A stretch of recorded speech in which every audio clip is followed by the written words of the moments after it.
Broadway beat. Broadway. Broadway beat. Broadway beat. Broadway beat. Broadway. Listen to the Broadway beat. Broadway makes you wanna move your feet. Everybody's tapping into everything that's happening on Broadway beat. Broadway beat. Broadway beat. Broadway beat. Hello, I'm Richard Ridge, and welcome to Broadway Beat, where we bring you the very best of what the New York theater scene has to offer.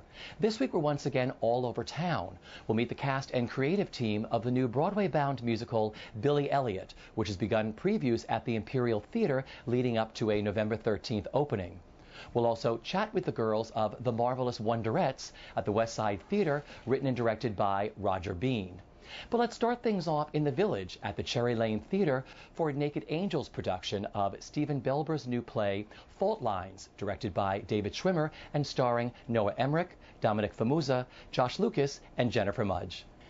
In this dark and twisted new play, a seemingly ordinary boys' night out turns sour for two friends when a stranger forces them to delineate the boundaries between loyalty, conviction, and betrayal. No, but it's good to hear that you feel like you've made the right choices in life, because you never know. You can't know, right? Which is what I was saying about searching for breast milk. But I'm not searching for breast milk, Jim. You're not? Oh, my life is great. My wife is great. I literally have all the existential breast milk I need. Okay, but it is true. She's a little hesitant to have your kids, no? Hey, you're among friends, my friend. What's said here stays here. Yeah, I had a very vague idea of this sort of notion of a friendship being tested, so I created the structure for that.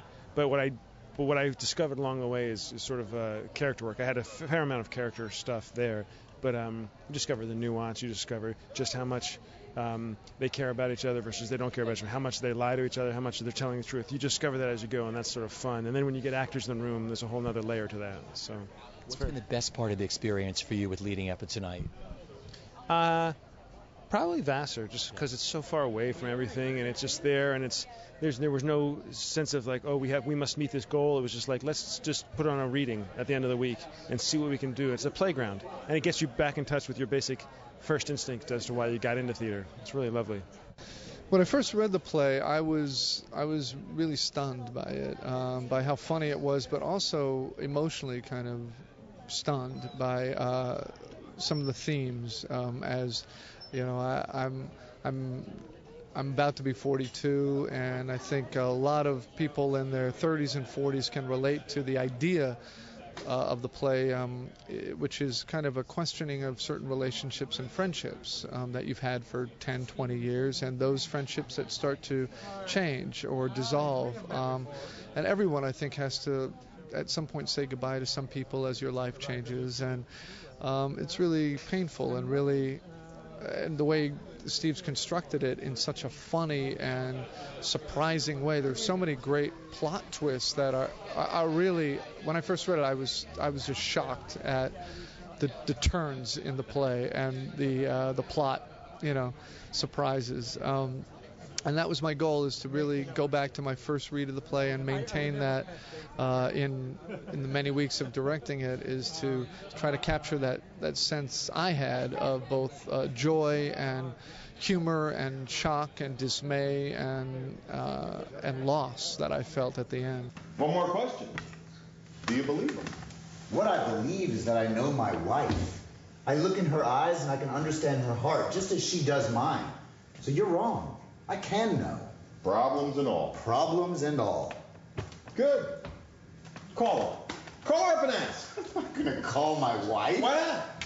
Because I already know that we're right. That I'm right. I already know. We can go anytime, dude. No. We got here first.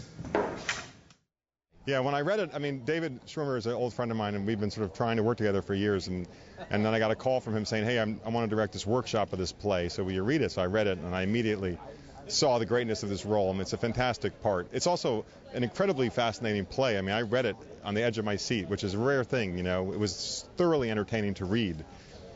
So I was just immediately, I'm in. This is great. And I loved Joe, the character that I play. It's a great fun part. You get to come on and raise all kinds of hell and then leave. So, and it has a lot of different sort of layers to it and different, sort of three different. I don't want to say too much, but it's a great role. So. Well, I love the role. He's got a real arc, and that's also something I don't take for granted, because a lot of writers don't for whatever reason watch a character go through all the things that I get to go through in a very short hour and a half. Steve writes from the heart. I mean, all these roles are so grounded in love and reality and sort of friendship, trying to figure things out, big things, Hopefully, lots of laughs along the way. But ultimately, this is about important stuff. So, but the role is one of the best roles I've had in a long time. I love it. Oh.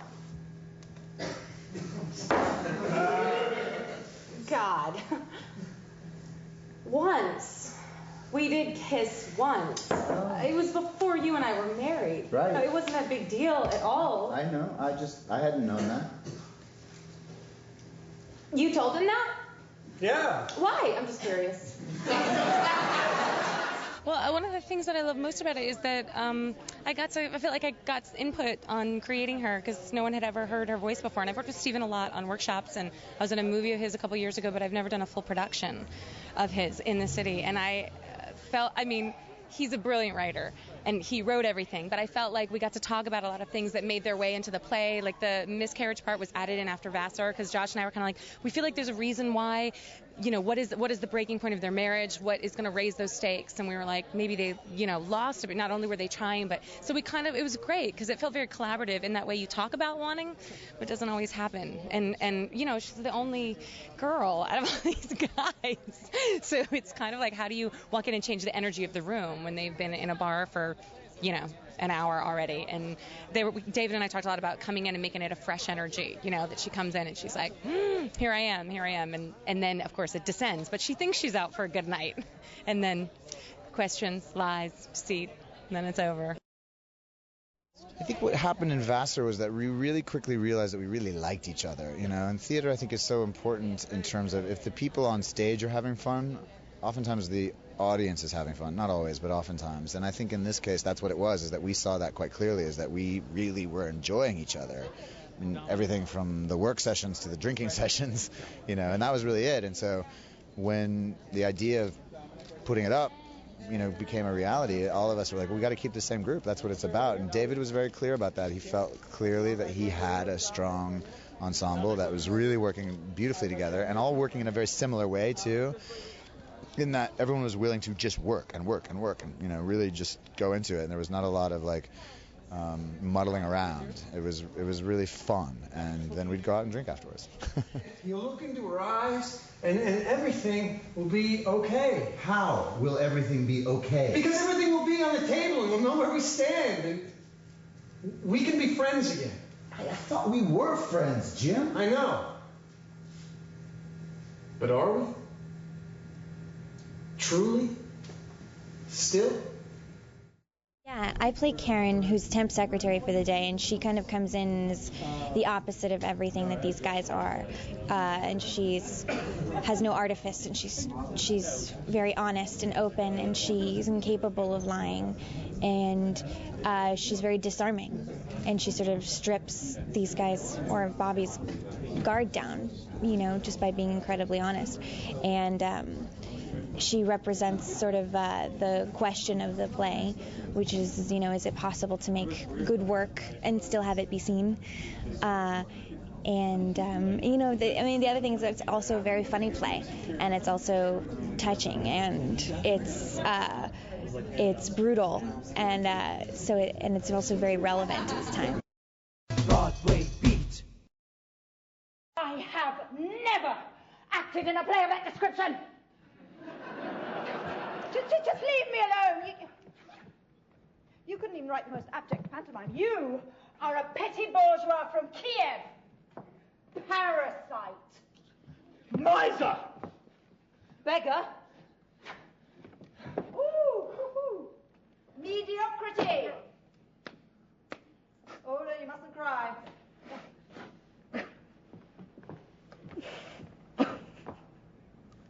don't cry. The Marvelous Wonderettes is the delightful, non-stop pop musical comedy written and directed by Roger Bean. We stopped by the West Side Theater to meet the girls who are the Marvelous Wonderettes.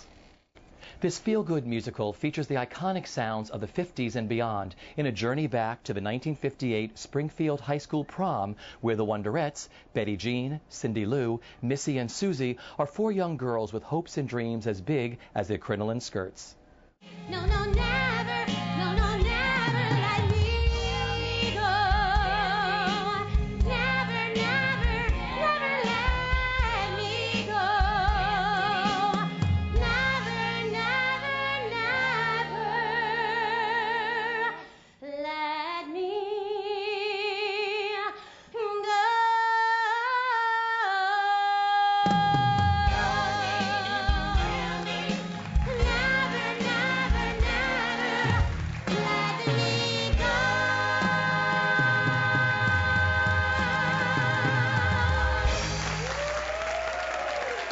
Okay, well, I'm Farrah Alvin, and I play Missy Miller in Marvelous Wonderettes. And Missy is kind of a type A personality, a little bit of a control freak, definitely nerdy, definitely on the nerdy side, a little bit socially awkward. But I like to think of her as a person who just really wants everyone to do a good job. She wants to do a good job. She wants the rest of the Wonderettes to do a good job. She wants everyone to have a really positive impression of us because she feels we're representing the school. So when all the chaos sort of starts to break loose in the show, Missy gets a little bit unwound occasionally, but constantly trying to keep a lid on a lot of really, really pent-up, deep feeling emotion. Well, we have just your hit parade kind of catalog of 50s and 60s music in this show. Everything from like Doris Day to the McGuire Sisters, beautiful arrangements of things. And then that's all the 50s stuff. We get to do Sincerely and Lollipop and Mr. Sandman, all that fantastic early girl group harmony. And then in the 60s, we transition into that more Motown-y girl group harmony, where more often in the 60s section of the show, somebody has a spotlight. They have a little bit of a feature, and we wind up supporting the person who is singing the solo, singing the feature, versus the 50s stuff where we're function more as a unit, which is both to get to do both things and to sing basically every fantastic song that you've ever heard from the 50s and 60s in a 2-hour performance. I mean, that's a dream come true. Come on, Mr. Lee, and do your stuff. Come on, Mr. Lee, and do your stuff. 'Cause it's gonna be mine till the end of time.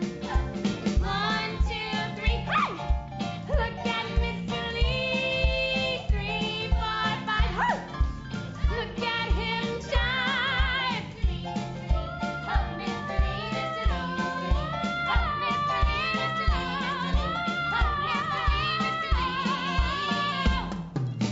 Hi, my name is Beth Malone, and I play Betty Jean in the Marvelous Wonderettes. And I'm having a blast playing Betty Jean because she's a crazy girl. She's just a kook, and you know, I'm always up for a practical joke, and I'm trying to make my pals have a good prom, but I'm also trying to, you know, win prom queen, if that's even possible. And I'm trying to impress my boyfriend who's in the house and impress my other Wonderettes, and it sort of sometimes leads to inappropriate behavior. I love to sing Lipstick on My Collar because I have a revelation in the middle of that song, and it's really fun to act night after night. And a really fun thing that happened on opening night was George Goring, who wrote it, came, and he's a huge fan of the show, and he loves that his song is in our show, and he couldn't have been sweeter. He's going to send me a signed copy of the sheet music. I'm so excited to get it. I'm going to frame it and put it up in my house.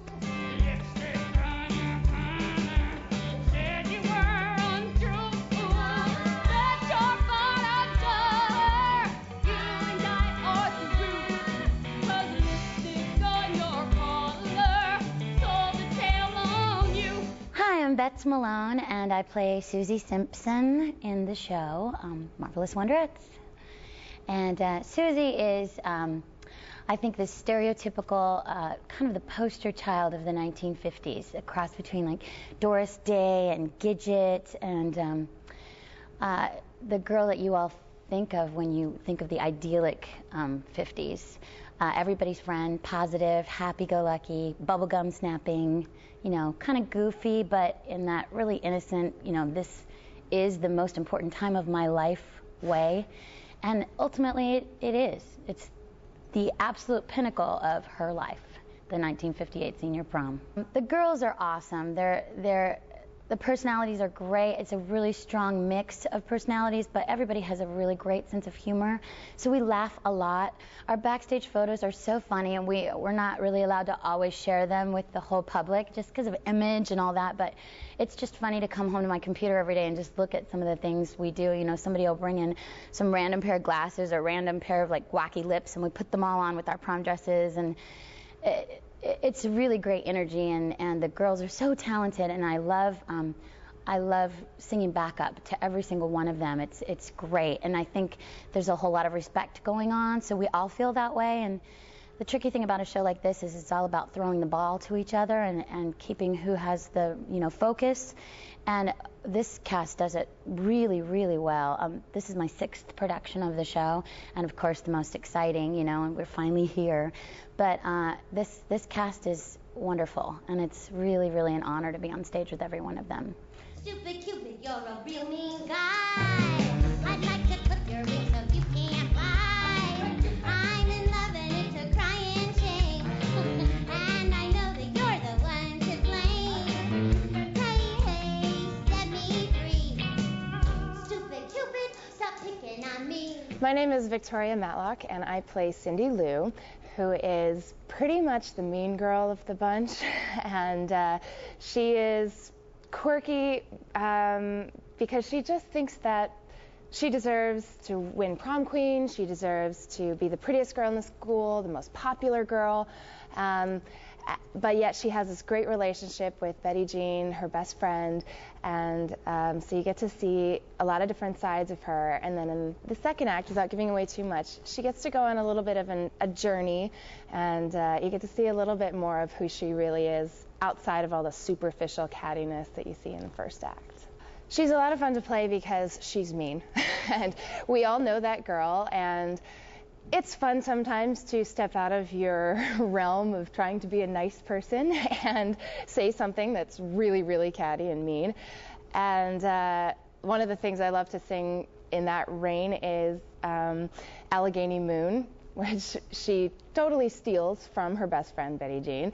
And not only do you get to portray a like 40s or 50s lounge singer and do all the fun vocal tricks of that, but it's also just so fake and so mean that she literally is shooing her away. And so that's one of my favorite moments in the show, not only to just be able to stand there and sing such a beautiful song, but to play on the many layers of that.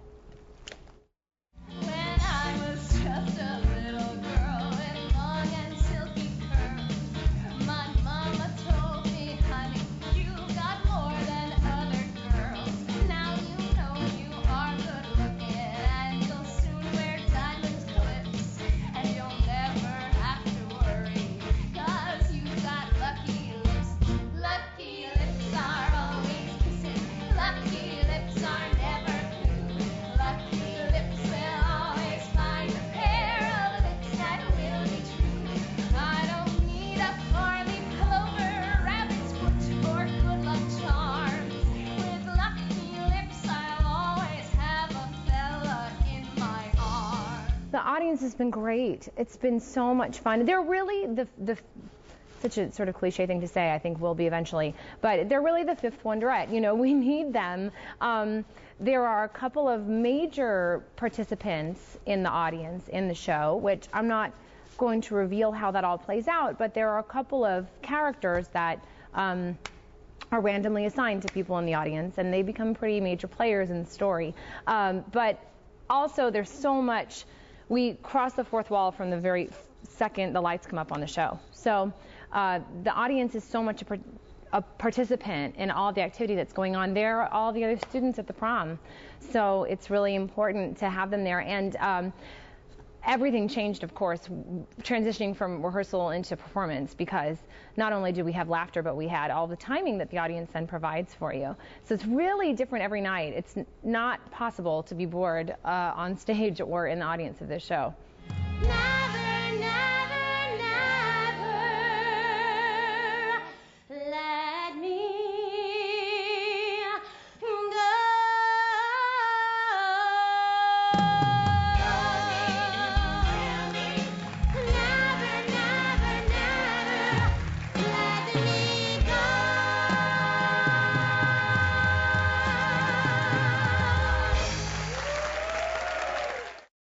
Broadway Beat.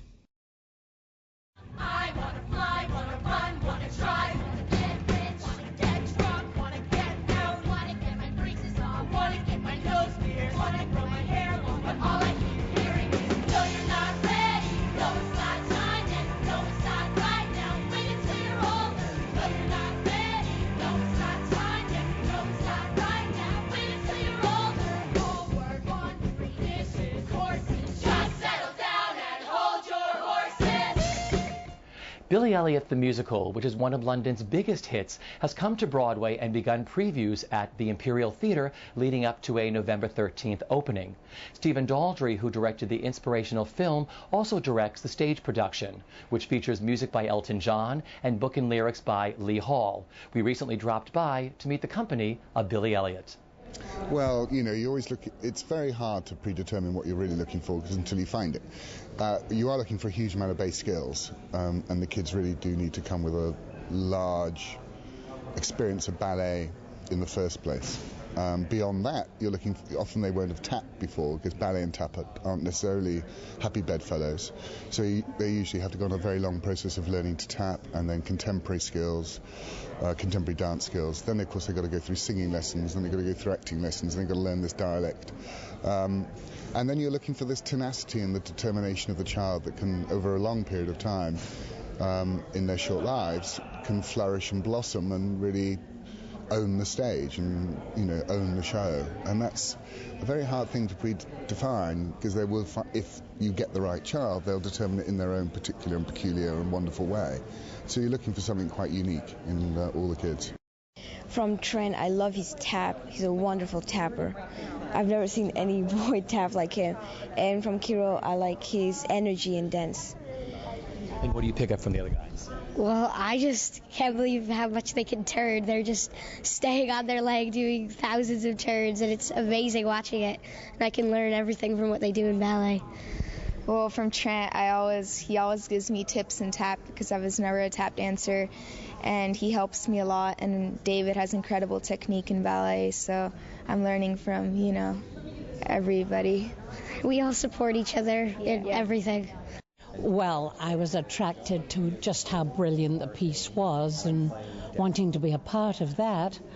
But Grandma is a wonderful character. She's the way Stephen Daldry describes her she's been an abused wife, and she sings about a hateful relationship with her husband of 33 years, except when they would go ballroom dancing, and then for 3 hours they were in love again. And then he'd go home and beat her up. Oh yeah, seriously. So it's rich. I mean, very rich, and it's the most wonderful song, and the highlight of Grandma. And learning the accent is just unbelievable. Unbelievable. It's been really exciting and scary, and but it's thrilling primarily, because I do feel like we've jumped in full bore in the middle of a rehearsal process, a 4-year rehearsal process. So they started this in London 4 years ago, and then they did it in Australia, but they have not stopped investigating or reinvesting and retelling the story. So it's we are jumping in the middle of a rehearsal process. And it's so exciting because we have no idea where it's going to go. We got a lot of time before we see an audience. And literally every day, whole new scenes, whole new, and they're really listening to what we have to say. So if I have a question about, well, why am I saying this? If, on page 4 I say that, the next day, who knows, a whole new scene may be written. And it's that kind of, that anything is possible. Anything is possible. I really believe that. And that's so exciting in this process, especially with a show that's this big, to have a creative team that's willing to allow anything to be possible. For me, the music comes from it's nice. I don't have to worry about sounding like, Pavarotti. However, emotionally it's going to be very charged. But the songs, like for the other voice, to hear these 3 boys did not come from a place of singers.